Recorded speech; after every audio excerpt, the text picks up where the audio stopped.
مرحبا، كيفكم؟ نيجي للقصة. كان في صبية اسمها نسمة. البنت حلوة، مرتبة، بنت عيلة، مخلصة جامعتها ومتوظفة بأحد البنوك. وعلى فكرة، قصة بكرة كمان البطل فيها موظف ببنك. المهم، نسمة كانت مثل ما قلت لكم بنت حلوة، متعلمة، تشتغل بوظيفة جيدة ومحترمة، وكان جوا كتار طالبين القرب منها. هلأ أهل نسمة ما كانوا يضغطوا عليها أبداً، ما كانوا مستعجلين على موضوع زواجها، قرار بإيدها يعني. إذا هي وافقت، طبعاً أهل موافقتهم مطلوبة، بيشوفوا العريس مناسب ولا ما مناسب، ولكن ما اضطروا يشوفوا، لأنه نسمة كانت على طول رافضة. لا، ما كان في حدا بحياتها، ولا كانت مرتبطة بأي شكل من الأشكال. بس البنت الصراحة، بما إنه هي متوظفة جديد ويعني ما حابة إنه هيك تاخد وقتها تنقي زوج المستقبل على رواق، تكون مقتنعة بكل مواصفاته، فما كانت مستعجلة أبداً، وما كانت يعني عم توافق على العرسان اللي عم يجوا عليها. ومو بس العرسان، حتى هي بحكم وظيفتها بالبنك فكانت تقابل عملاء من عملاء البنك، وفي منهم كانوا يعجبوا فيها وبأخلاقها، ويحاولوا إنه يفتحوا معها حديث، يشوفوا إذا عندها قبول كرمال يروحوا ويخطبوه. ولكن نسمة كانت فتاة جدية جداً، ما بتعطي وش لحدا، بتتصرف بطريقة لائقة ومناسبة حسب موقعها يعني، بس ما بتعطي وش زيادة ولا بتفتح مجال للحكي، لا إنه العميل يقعد يحكي لها ويلت ويعجن عن حياته، ولا هي تحكي شيء. تعاملها كان بالرسمي وضمن حدود الشغل، وقد ما حاولوا ناس يتقربوا منها، نسمة كانت على طول تحط هذا الحاجز، لهون لهون وبس. بس بتحكي بدك تسحب مصاري، توضع مصاري، ما أكثر. لحد ما شافت سعد. ومين هذا سعد يا دنيا؟ والله هذا سعد شغله كبيرة. هالشاب مو بس نسمة ارتاحت له، ويمكن قلب قال لها لا، كل البنك ارتاح له. سعد كان شاب عمره تقريباً بال29 سنة، حلاوة ومرتب، بيلبس حلو كتير، عنده شركة للمواد الغذائية، شركة صغيرة على القد، بس كان يضطر على طول إنه يروح على البنك يسحب مصاري، يحط مصاري، يحول مصاري، أو إذا إجتوا حواليه عليه يستلم. فكان كثير يتردد على البنك اللي كانت تشتغل فيه نسمة. والصراحة إنه لفت نظرها ولفت نظر كل العاملين بالبنك. الموضوع بلش أول شيء شفقة وحب مساعدة، لأنه سعد كان فائد للبصر، فبتعرفوا من جانب إنساني كانوا يهتموا فيه أكثر عن باقي العملاء. وسعد يمكن طريقته بالكلام، عفويته، حببتهم فيه أكثر وأكثر. بما إنه عميل دائم، كل يوم والثاني بلاقوه عندهم بالبنك، بيكون في عنده معاملة أو شيء بده يعمله. كان شخص كثير متفائل، على طول بيضحك، بيتعامل مع الناس بطريقة كثير جيدة، ودود وحكي. يعني وقت حدا من الموظفين اللي يتعامل معه يسأله إنه شو السبب، فيحكي لهم كيف من كم سنة صار معه حادث قد إنه يفقد بصره.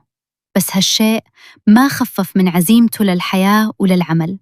صحيح الأمور صارت أصعب، بس هو ظل يعني بده يبني مستقبله، ظل مصمم إنه يحقق أهدافه وإنه يعتمد على حاله. فالعاملين بالبنك اللي تعاملوا مع سعد كانوا كتير معجبين فيه، وكانوا بينبسطوا وقت يجي.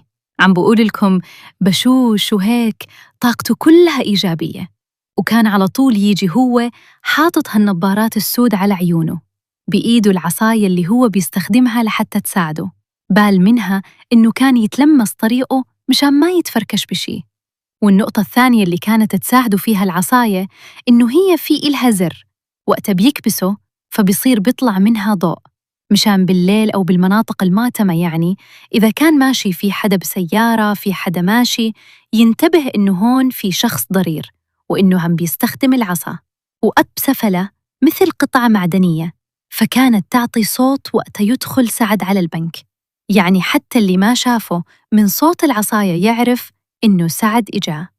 وكانوا عم بقول لكم كان محبوب من الكل، حتى الشاب اللي بيشتغل بالبنك اللي بيعمل شاي وقهوة أول ما يسمع صوت عصاية سعد ويجهز فنجان قهوة وسط يضيفوا لسعد، مع إنه هم ما بيضيفوا كل العملاء، ولكن قلت لكم سعد بسبب وضعه الصحي أو المشكلة اللي عنده إضافة له بشاجته وطيبته وطريقة تعامله، فالكل كان بحبه وبيتمنوا إنه يخدموه بعيونه. نسمة بحكم شغلها تعاملت أكثر من مرة مع سعد، هو الوحيد اللي بدات يصير عندها فضول تجاهه، تسأله أسئلة لها علاقة بحياته الشخصية، وهو كمان كان ينبسط كثير وقت يطلع عن دور عند نسمة. بعدين حتى صارت هي وقت تشوفه جاي تتقصد إنه يكون دور عندها. اللي صار بعد فترة إنه سعد بدأ يحب نسمة، مع إنه هو ما شافها، من صوتها بدأ يحبها، وهي للأمانة كانت بتحبه، بس اثنيناتهم ما حدا مسترجي فاتح الثاني بمشاعره، لحد ما من المرات سعد لمح. هلا والصراحة جماعة، البنك كانوا منتبهين زملاء لنسمة الموظفين إنه على طول وقت بيجي سعد هي أكثر واحدة بتهتم فيه، هي على طول بتحاول إنه هي اللي تضبط له معاملته، سحب المصاري، الترجيع، هي القصص كلها. ففي واضح إنه في اهتمام متبادل بين الاثنين.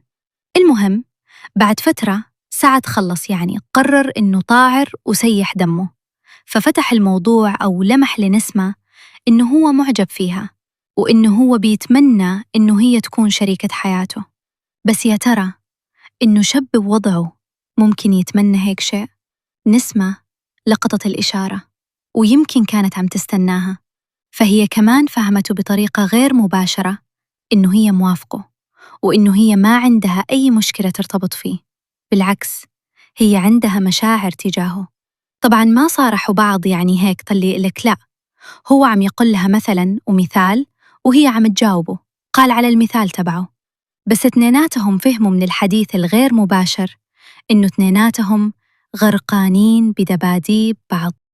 المهم السيناريو نفسه أخذوا أرقام تليفونات بعض، صاروا يحكوا مع بعض على التليفون، بعدين اعترفوا لبعض بحبهم وكان طاير عقلهم اثنيناتهم ومبسوطين. طبعاً زملاء لنسمة عرفوا كم زميله إلها هدول اللي بتحكي لهم كل شيء، عرفوه شجعوها، وخاصة إنه سعد كان على طول عم يفتح معه على التليفون موضوع الزواج، هو ما كتير بحب حسب ما قال لها إنه حكي على التليفون وهي القصص، هو أخلاقه مو هيك، هو معجب فيها وحابب إنه يتقدم ويطلب إيدها للزواج. نسمة وافقت وطلب منها إنها تحدد موعد مع أهلها.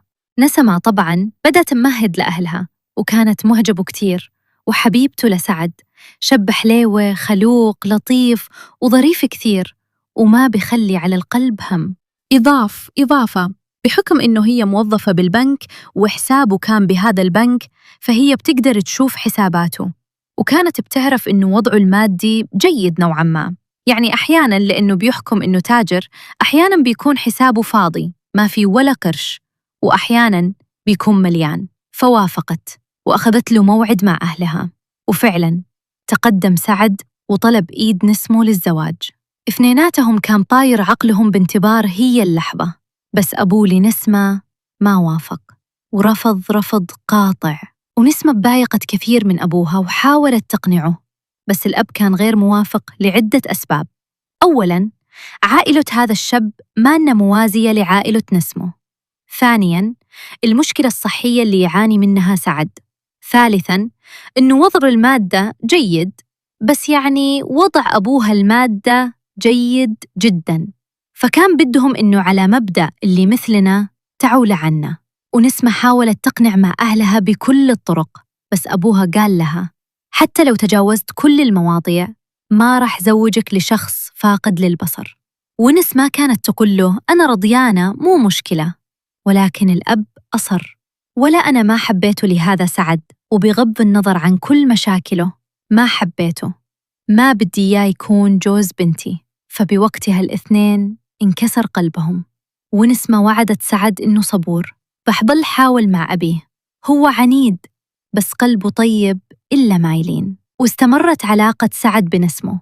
بهالوقت سعد صار عنده مشكلة بالشغل، واضطر إنه يطلب قرض من البنك، والمبلغ كان كبير. طبعاً قدم الطلب عند مين؟ عند نسمة. هلأ نسمة بحكم إنها موظفة بالبنك بتعرف إنه مستحيل يتوافق له على هالقرض، حسب يعني الدخل اللي بيجيه والمصاري بتنزل بحسابه، يعني مو لهالدرجة. المبلغ اللي طالبه كان مبلغ كبير، فهي ما خبرت إنه ما بيمشي الحال. قالت له استنى لشوف كيف بدي أحلها، واستشارت يعني مثل رؤسائها بالعمل زملائها كيف ممكن يمشوا هذا القرض.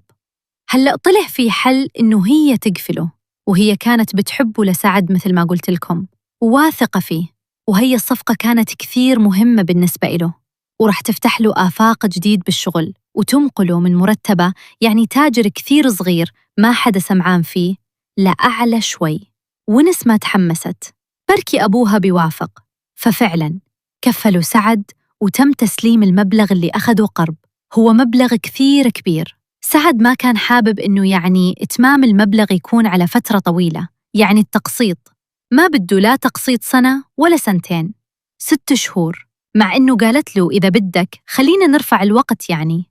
قال لا، أنا تاجر و6 شهور بتكفيني. وفعلاً وعلى غير المتوقع مثل بباقي القصص، سعد التزم بتسديد القرض بموعده، وخلال 6 شهور كان موفيه مثل ما وعد.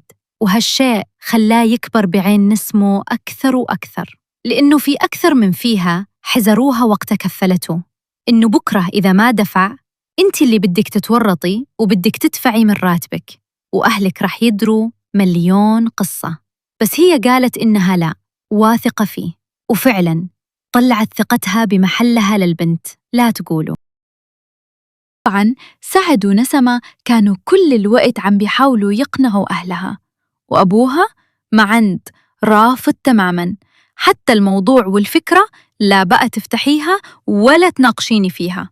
وزملائها بدأوا يتعاطفوا مع قصة حبهم لنسمة وسعد، فحتى المدير البنك يعني وبيعرفوا لسعد وبيعرف نسمة وحاببهم اثنيناتهم مع بعض، فراح يعني يتطوع. وسعد الظاهر طالب منه يعني، راح وحكى مع أبوها لنسمة، بركي بيقتنع. بس مع هيك أبوه لنسى ما ظل مصمم وما اقتنع، ما بيجوزوا بنتي. ورجع مدير البنك خجلان ومانو عرفان شو بده يقول لسعد.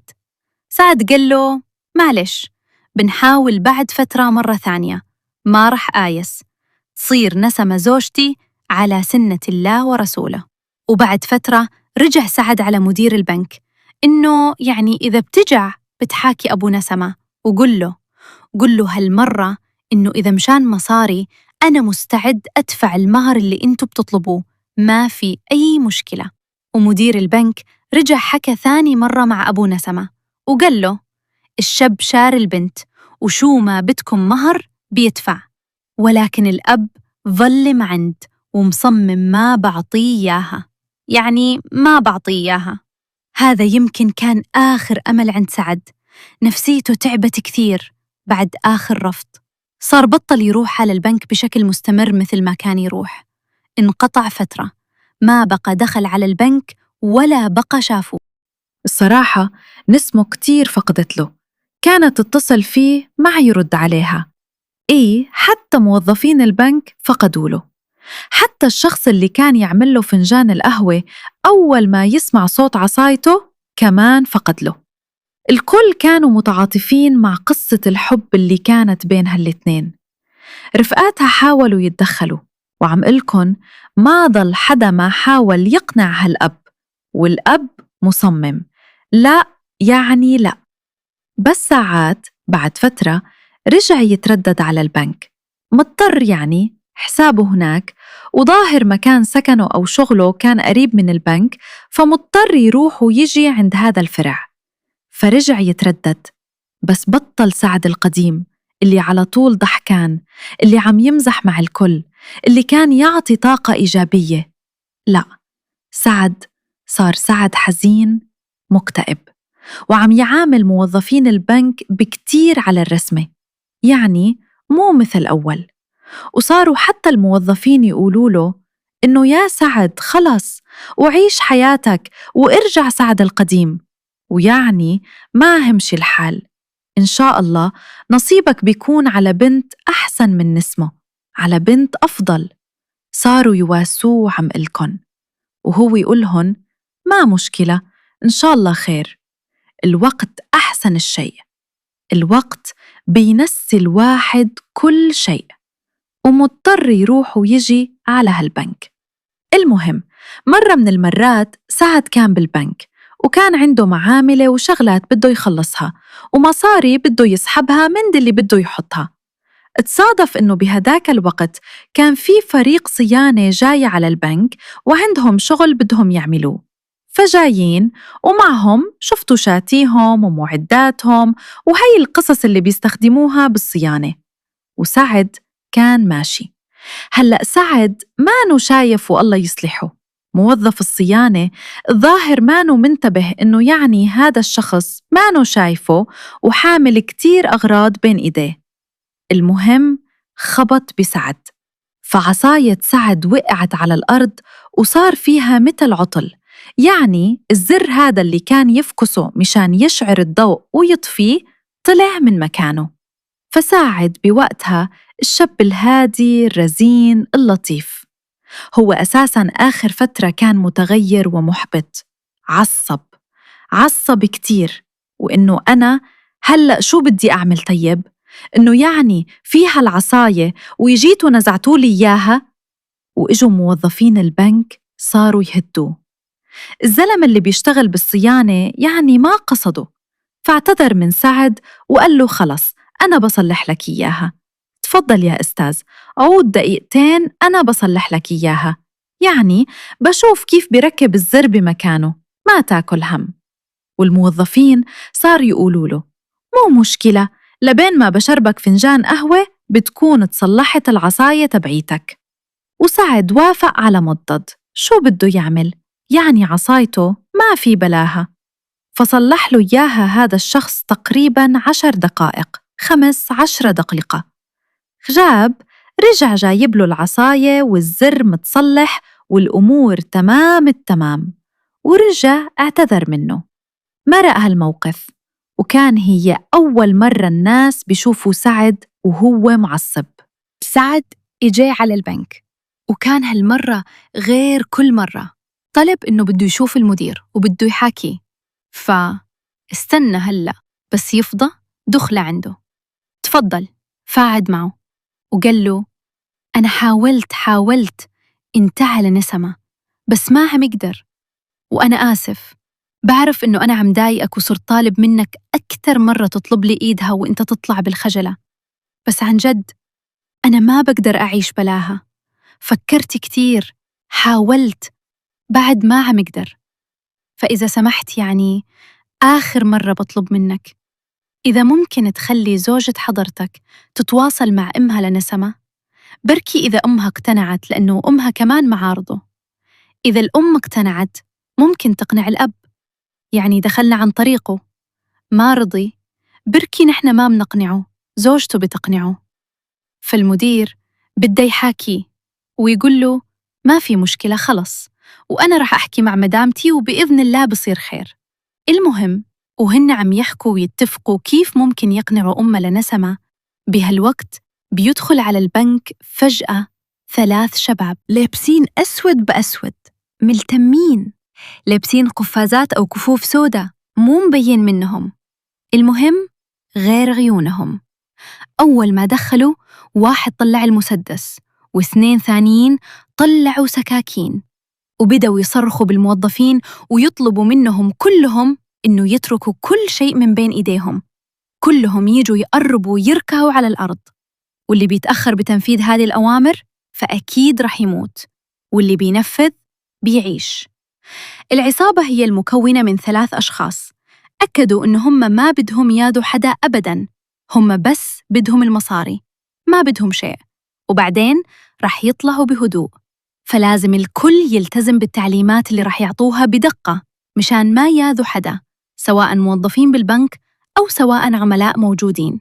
وكان بوقتها يعني ما في كثير عملاء، الوقت بكير وما في يعني زبون أو زبونين. بعدين توزعوا اللي معه المسدس ظل مصوبة على كل الناس، جمعوهم بالجنب بعض، يعني سواء موظفين أو عملاء، ووراهم كمان واقف شخص تاني معه سكين. أما الشخص الثالث فحمل حاله وراح على غرف المدير. دخل: أنت المدير؟ قال له إيه. قال له: خزنة هالبنك؟ إيه. بدك تفتح لي إياها، بدي آخذ المصاري اللي فيها، وإذا ما بتلتزم بإيذيك. فمين اللي قاعد عند المدير؟ سعد ما غيره.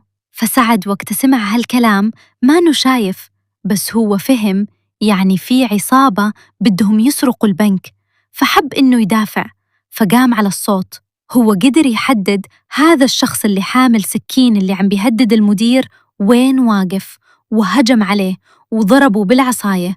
بس هذا الشخص كان أسرع من سعد، قدر ياخد العصاية من إيده ويضربه على وشه بوكس خلى الدم يشر من أنف سعد. سعد وقع على الأرض، وظاهر هذا إنه سعد كان بده يضربه، فبعد ما وقع سعد على الأرض رجع صار ركله ركلتين برجله، وكان عم بيقول له إنه أنت فقدت عقلك؟ أنت بدك تضربني بالعصاية؟ بدي أكسرها فوق راسك، هلأ رح تخسر حياتك بسبب هالحركة. تايم يساوي 400 ميلي ثانية شرطة مائلة أكبر من، وهو واقع على الأرض لا حول له ولا قوة، حتى إنه مدير البنك إجا بده يساعده يقومه يقعده.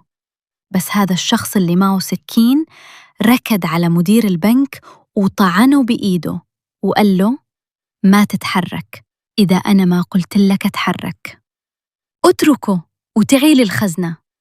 وفعلاً المدير فتح الخزنة، وهذا السارق كان معه مثل شنطة كبيرة عباها مصاري لحد ما ترست ترس. خلص يعني ما عاد في مجال يحط فيه ولا ورقة مصاري زيادة. وبعدين جمعوا كل الناس الموجودين بالبنك، حطوهم بغرفة من الغرف، قفلوا عليهم الباب وطلعوا لصوص الثلاثة وعلقوا ورقه مطبوعه على باب البنك مكتوب عليها: ناسف لزبائننا الكرام، البنك مغلق لمدة ساعة بسبب صيانة الأجهزة الأمنية. وراحوا. بهالوقت الناس محبوسين، استنوا شوي، خافوا، هم ما عرفانين العصابة لساته جوا ولا طلعوا. لما حسوا بالأمان وخلص ما عاد في أصوات وطقطقة من برا وشكل العصابة راحت، ففوراً قام أحد الموظفين على التليفون واتصل بالأجهزة الأمنية، وإجوا بقى طلعوا هالناس، أخذوا إفاداتهم. طيب ليش ما كبستوا على أجهزة الإنذار؟ كل بنك بيكون الموظف عنده تحت مكتبه زر بيكبسوا صوت، فوراً بتجي الشرطة، ما بتاكل قصة ثانية. ليه ما كبستوا للزر؟ هلأ يعني قال كبسنا بس انتوا ما اجيتوا. كيف كبستوا ما اجانا خبر؟ شيكوا على جهاز الإنذار بالبنك ما عم يشتغل.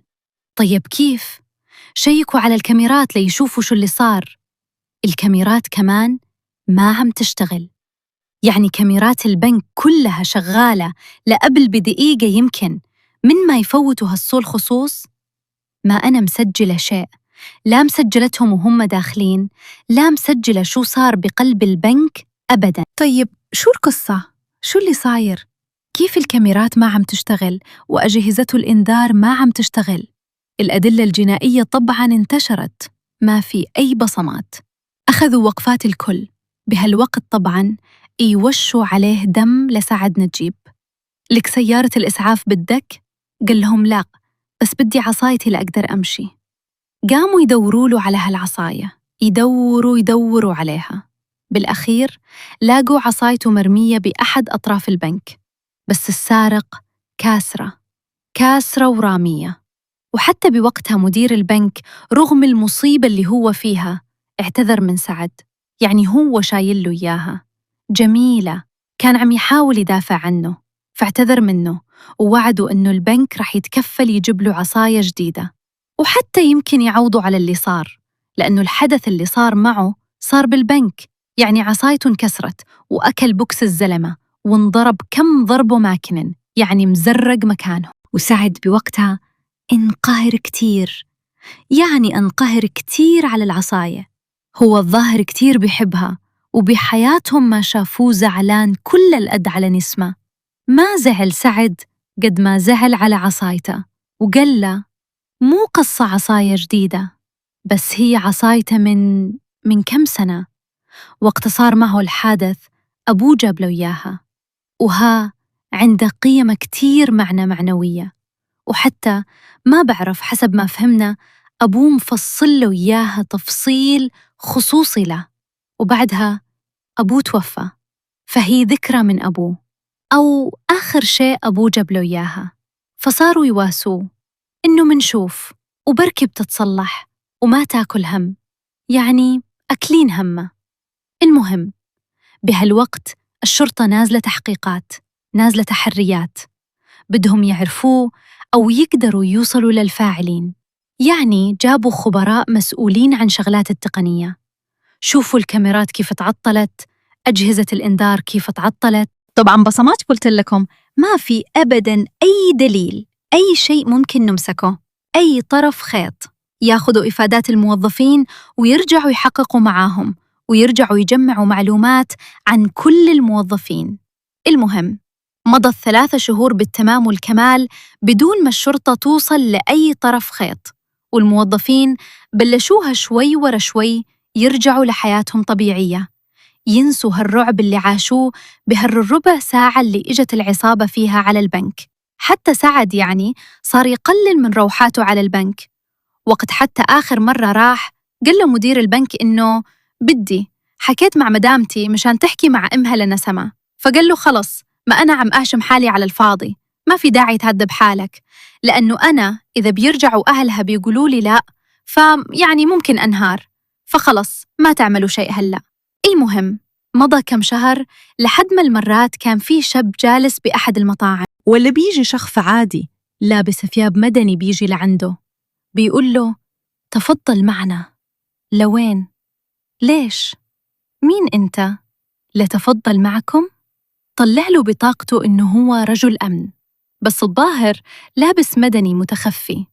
شرف معنا. شو شرف معنا؟ قال له امشي بلاك يلا. فعلاً أخذوا هذا الشاب على المركز، اسمه عبد الله، وبدأ التحقيق معه. يا عبد الله احكي، رحت وسرقت البنك؟ احكي، مين شركائك الاثنين؟ كيف نفذتوا العملية؟ احكي لنا الأمور كلها بالتفصيل. وعبد الله يقول لهم يا جماعة، أي بنك وأي سرقة وأي اثنين، أنا والله لا سرقت ولا نهبت، شو عم تحكوا؟ أنا قاعد بأمان الله عم أشرب فنجان قهوة، بتيجي بتاخذوني بتتهموني هلأ بقضية هالقدة. يحققوا معه، عبد الله ينكر وهن يفهموه. الإنكار ما بفيد. اعترف أنت يوم فلان الفلاني سرقت البنك. فقال لهم هاي يوم الفلان الفلاني عندي دليل براءتي، هات لنشوف يا عبد الله. قال انتوا عم تحكوا بهذا اليوم؟ اي أنا هذا اليوم ما كنت بقلب البلد كلها، كنت مسافر أساساً، وفيكم تتأكدوا جواز سفري بالبيت، بتشوفوا ختم الدخول وختم الخروج، بتشيكوا على المطار، بتشيكوا على اللي بدكم إياه. وفعلاً قدر عبد الله يثبت إنه هو ما كان بالبلد بهذا الأسبوع اللي صارت فيه الحادثة. فبوقت المحقق سأله قال له أنت هذا المطعم اللي لقطناك فيه بتيجي عليه على طول؟ قال مضبوط، بيجي تقريباً بشكل يومي، يعني ممكن آكل ممكن لا، بس أقرض الشاب شاي قهوة أكون لحالي أو مع رفقاتي. هو هذا المكان قريب لبيته لعبد الله؟ قالوا له تمام. فيك تقول لنا المصاري اللي بجيبتك والمصاري اللي امبارح دفعت منهم حساب المطعم؟ امبارح يعني قبل ما يلقطوا بيوم، من وين جايبهم؟ قال لهم والله الصراحة أنا يعني عندي مشاكل مادية ومشان هيك سافرت. المفروض كان حل الموضوع، بس ما انحل، وفي إلي صديق طلبت منه دين وفعلاً هو ديني، فأنا عم أصرف من مصاري الدين اللي متدينه من صديقي. قال له ها رفيقك ما؟ طيب من بعد إذنك بتمسك تليفونك، بتتصل برفيقك، بتسلم عليه، ما بتقول له إنه أنت عننا ولا، وبتحكي معه بطريقة عادية، وخبره إنك حابب تشوفه وين هو لحتى تيجي لعنده. تمام؟ قال لهم تمام. اتصل فعلاً عبد الله برفيقه أبو الشباب، كيفك وينك؟ مشتاق لك، إذا فاضي لأشوفك؟ قال له: أنا بالبيت، تعال. طبعاً ما إجا. الشرطة هي اللي راحت وداهمت البيت. كان بقلبه 4 شباب وكانوا قاعدين عم يلعبوا ورق. تم إلقاء القبض عليهم وبدأ التحقيق معهم.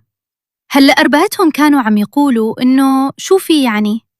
3 منهم كانوا عم يقولوا: نحن موظفين محترمين أساساً، ويوم العطلة جايين نلتقى مع بعض ونتسلى. يعني قاعدة شباب، وكلهم كانوا يعني شباب أعمارهم تراوح بين 28 إلى 32، وكانوا مصدومين من إنه ليش جايين؟ ليش هم تحققوا معنا؟ ليش نحن شو عاملين؟ لأنهم من أصحاب السوابق. ما ولا شيء. البيت هذا تم تفتيشه، تم تفتيش الشباب، ما لقوا شيء. يعني ولا أبداً ما لقوا شيء. ولكن أحد الأشخاص من الأدلة الجنائية اللي كان عم بفتش البيت لاحظ إنه بالحديقة في مكان ما عليه عشب، يعني كأنه هو المفروض يكون عليه عشب، كأنه اللي جنبه عليه عشب، كأنه محفور. فطلب إنه ينحفر هذا المكان، وفعلاً انحفر والتقى بقلبه مشمع. من عرفتوه؟ نايلون سميك كتير، المشمع ملفوف. فتحوه، لقوه بقلبه شنطة كبيرة وفيها المصاري اللي تم الاستيلاء عليها من البنك. تعالوا لنشوف. ما بقى فيكم تنكروا. رجعوا يحققوا معهم طبعاً، كل واحد متمسك بأقواله: ما أنا وما دخلني، وما أنا وما دخلني. ولكن بالأخير واحد فيهم اعترف. إيه هذا خلص، يعني حكى اللي صار. بالوقت اللي أصدقائه عم يحلفوا أغلظ الأيامين إنه ما دخلنا، إجا هذا حكى إنه هن شلوا 4 شباب رفقات كتير، وهن على طول كانوا يعني بيعرفوا بعض من زمان. فهن على طول كانوا يحكوا عن أحلامهم وكيف إنه هم بدوا يصيروا أغنياء وأثرياء وما بعرف شو.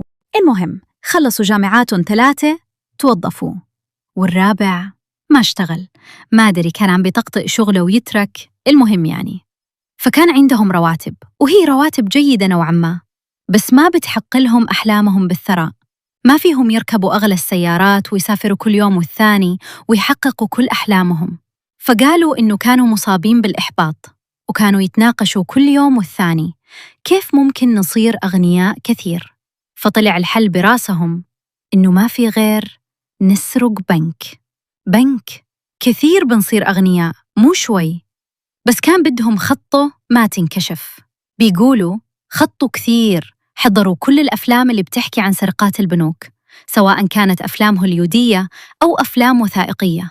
قاروا كثير وحاولوا يعملوا الخطة الكاملة، وفعلاً حطوا الخطة وبدأوا بالتنفيذ. سعد تطوع إنه هو يقوم بدور شاب فاقد لنعمة البصر. حددوا أي بنك اللي بدهم يستهدفوه، وكان الأساس بتحديدهم إنه بشارع حيوي كثير. فحددوا الفرع، وبدأ بقى سعد يمثل دور الشاب الكفيف ويدخل ويطلع على البنك. كان لطيف كثير، عم بيحاول يعقد صداقات مع الكل، وخاصة نسمة اللي حبته، بس هو أبداً ما حبها وقال لها بجيب وبطلب إيدك. وفعلاً راح وطلب إيدها. أنا ما بعرف لو أبوها ما رفض، لو أبوها وافق يمكن كان خطب فترة وترك. المهم، فكان بده هي إنه يصير في علاقة بينه وبين أحد موظفات البنك، علاقة حب يعني، مشان هو أساساً بتردد كثير على البنك، على بدي أسحب مصاري وبدي أحط مصاري. هو مصاري هو ورفقاته بيحطوها من هذا الحساب، بيسحبوها من هذا الحساب، يعني وعامل حاله إنه تاجر وأول طلعته وهيك. وعلاقته مع نسمة سهلت له مو يتساير هو وياها وتحكي له عن رفقاتها بالبنك وعن برنامجهم اليومي، وصار من كثر تردده يعرف الأوقات اللي بتكون مزدحمة للأوقات اللي بتكون فاضية من نسمه. حتى قدر يعرف طبعاً بأسلوب غير مباشر إمتى بتيجي مصاري على البنك، إمتى لأ بتطلع المصاري من البنك على ما بعرف وين. يعني أخذ كل هالتفاصيل طبعاً على أقل من معلهم. حتى قلت لكم أخذ قرض هي مشان الثقة تزيد فيه أكثر وأكثر، ودفع الفوائد معه، مو مشكلة. يعني بده يسرق خزنه كاملة بدي نسمه ويتوسط عند المدير ويفوت لعند المدير وحافظ غرفة المدير صار وبيعرف وين الخزنة وبيعرف الخزنة بالطابق السفلي، يعني صار بيعرف كل شيء. بدأ وهون إنه صار لازم ندخل بمرحلة التنفيذ. هن كانوا آكلين هم أجهزة الإنذار والكاميرات، وصراحة أجهزة الإنذار أكثر وأكثر، بس عم بقول لكم كانوا مخططين ودارسين موضوع من كل جوانبه. تعرفوا هي الشلة على شخص ما بعرف إذا تعرفوا عليه أو هم بيعرفوا من الأول، بيشتغل بشركة الصيانة. إيه، شركة الصيانة اللي هذا البنك متعاقد معها. بيروحوا وبيجوا بيعملوا لهم صيانة للبنك، وقالوا له أنت شريك معنا، وظهر بيوثقوا فيه. فشرح لهم عن نظام الإنذار وعن نظام الكاميرات وهالأنظمة كلها. طيب كيف ممكن نحن نوقف هالشيء؟ فقال لهم إنه في جهاز ممكن هو يبرمج لهم إياه على نظام الإنذار اللي موجود بالبنك والكاميرات، ويضبط الأمور بشكل إنه هم من شغلوا هذا الجهاز خلص بصير مثل تشويش، يعني الكاميرات ما بتعود تشتغل ولا أجهزة الإنذار بتنشتغل، بينطفوا. فعلاً قدروا يحصلوا على هذا الجهاز، جايبينه من برا. هذا الجهاز وين كان متخبي؟ بقلب عصايته لسعد. فتتذكروا هذا اليوم اللي قلت لكم سعد كان بالبنك وكان في صيانة وواحد خبط فيه بالغلط وانتزع الضوء وما أدري يطلع الزر وإجا عامل صيانة؟ كثير اعتذر منه وقال له بصلح لك إياه، والموظفين قالوا له ما تاكل هم، وسعد زعل كثير. تتذكروا؟ إيه، هذا عامل الصيانة المتفق معهم موجود بقلب العصاية. شوفوا كل شيء عمله طبيعي مشان الكاميرات وهي عم تشتغل ما طلقت عليهم ولا خبر، وراح على الغرفة اللي هم بيشتغلوا فيها بالصيانة وهالقصص، وربط الجهاز، دخل الكود، ما أدري شو عمل لأنه لازم تنعمل هي القصة بالبنك. زبط الأمور كلها مع بعضها بشكل إنه خلص وقت سعد من خلال الجهاز بيقدر خلص يطفي كل السيستم الموجود بالبنك، سواء جهاز الإنذار وسواء الكاميرات، وحط الجهاز بالعصاية وأعطاه إياها قدام كل موظفين البنك. بعد 5 أيام إجا سعد، طبعاً متفقين إنه هذا يوم التنفيذ. العملية تمت بسيارة مسروقة، يمكن هي كمان متعلمينها بالأفلام، وعطول اللي بده يسرق بنك بيسرقوا سيارة. المهم بس غيروا النمر، هذول ما غيروا النمر، سرقوا وراحوا على البنك. فهن متفقين على الوقت، مثلاً الساعة 9 والساعة 10 بدنا ندخل، 9:59 ثانية. وين كان سعد؟ كان موجود مع مدير البنك، عم يقول له إن شاء الله وتحكي لي مع أمها وبركي أمها بتقنع أبوها. الفكرة إنه هو كان موجود هناك مشان يقدر يشغل الجهاز ومشان خلص تنقطع كل أجهزة الإنذار وهالقصص. وفعلاً هذا اللي صار، ودخلوا وهن مأمنين ولا جهاز إنذار رح يشتغل. وفعلاً دخلوا، أخذوا المصاري وطلعوا. وبتعرفوا اللي صار بعدين؟ بتقولوا لي يا دنيا طيب ليش؟ شو كان لزومها للحركة إنه قال سعد وقتها يفوت واحد يعمل حاله وبطل يضربه بالعصاية وما هداك يضربه لسعد يدميه ويكسر له العصاية؟ إيه، ما هم بيعرفوا بعد ما يطلعوا الشرطة رح تجي، والشرطة يعني ممكن تشتبه بسعد، ممكن تفتش عصايته، يطلع لهم جهاز بقلبه كأنه ما عملنا شيء. فهي كانت خطة أو سيناريو متفق عليه، ومدير البنك شاهد إنه سعد غلط، أكل ضربة وكسر له عصايته. بالحقيقة كسر العصاية وأخذ الجهاز الموجود بقلبها خلاه معه. عرفتوا؟ مشان ما تنكشف القصة مضطرين إنه يكون الجهاز مع سعد أول شيء، مشان قبل ما يجوا تنطفى الكاميرات وأجهزة الإنذار. وأخذوا هالمصاري وكانوا مقررين إنه هم يصبروا سنة ما يصرفوا منا شيء أبداً لحد ما يعني تنسى القصة. وبوقتها بصيروا بيطلعوا المصاري شوي برات البلد وبيصرفوه حتى عن صرافين برا، مشان إذا الأرقام معممه أو شيء. يعني كانوا كتير إنه عم يشتغلوا على النفس الطويل، وسعد مستحيل حدا يشك فيه، زبون البنك ورايح جاي رايح جاي صار له أكثر من سنة، وأساساً بعد الحادثة ضل يروح ويجي على البنك. بس يعني قال لهم لا بق تحكولي بموضوع نسمع، فشوفوا قديه حابكينها. طبعاً اعترفوا، مثلوا الجريمة وتحولوا للمحاكمة، وانحكم عليهم، أخذوا أحكام بالسجن. وهي القصص. بس هلأ بتقولوا لي يا دنيا، طيب الشرطة كيف كشفتهم؟ ها أنا بقول، شفتوا خزنة البنك؟ وقت راح المدير ليفتح الخزنة مشان الحرامية ياخدوا المصاري؟ هلأ في شغله أكيد سمعانين عنا أو شايفينها، اللي هو وقت بيكون حدا عم بيحاول يسطو على بنك، فالخزنة إذا تم فتحها بالزور أو حسب ما هي مبرمجة، أو مثلاً في إلها زر على جنب بينضغط بحاله، الخطر، أو يعني في أكثر من أسلوب. فهي شو بتعمل؟ بيكون بقلب الخزنة مثل حبر أو صبغة، وبتقوم بتندلق على كل العملاء النقدية، عادة بتكون زرقاء أو فوشيا، صح ولا لا؟ وفي بنوك بتستعمل هي الطريقة، وفي بنوك بتستعمل نوع من الحبر أو نوع من الصبغات ما إله لون أبداً. يعني بتمسكوا المصاري، ما مصاري عاديين، بس لما بتنحط بهي الماكينة تبع فحص النقود بيبين إنه في عليها حبر، يعني هذا الحبر بيبين بس بالأشعة. فالمدير وقت فتح لهم الخزنة فهو بيعرف شو الطريقة يخلي الخزنة تسكب الحبر فيها، سواء يكون ما بعرف يعني ما مكتوب، إذا هو زر مخفي بمكان ما عند الخزنة أو طريقة فتح معينة. ولكن المدير تقصد إنه هذا الحبر يطلع ويغطي الأوراق النقدية الموجودة بالخزنة، وطبعاً هذا الشيء خبره للشرطة. والشرطة بوقتها مو بس أرقام المصاري تعممت، لا، وتعمم على طبعاً المحلات التجارية الكبيرة، محلات الذهب، المطاعم الكبيرة، كلها تعمم عليها هي المعلومة، وإنه إذا بيجيكم أي ورقة نقدية عند الفحص بالماكينة بيطلع فيها حبر، خبرونا.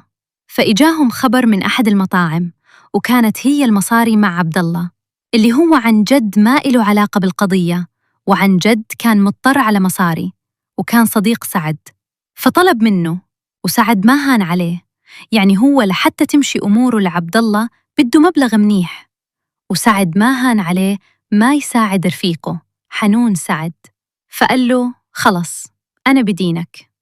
ولهالسبب كان ماضي 3 شهور، فالظاهر إنه حسب الطمانينة وخلص ما بيوصلوا لنا ولا حدا شاكك فينا. فبوقتها حفر الحفرة اللي هم مخبيين فيها المصاري، المفروض ما يفتحوها قبل سنة، وطلع مبلغ دينه لصديقه عبد الله، وكان هذا السبب إنها تنكشف القصة. يا الله، نسمو بعد ما انكشفت القصة تكون حملت الله وشكرته وباست إيدين أبوها هو إنه ما وافق إنها تتزوج من سعد، ما ولا بتكون لا تتضايقت وزعلت أكثر لأنه حست إنه سعد ضحك عليها. ما بعرف، انتو شو رأيكم؟ وهيك بس بتكون خلصت قصتنا لليوم. لا تنسوا من بعد ابنكم تكشكشون الفيديو بكثير لايكات، واللي ما إنه مشترك بالقناة يشترك لحتى تكبر شلتنا أكثر وأكثر. وإذا عندكم أي تعليق بكون كثير سعيدة وقت بقرأ. بشوفكم القصة الجاية على خير، مع السلامة، باي باي.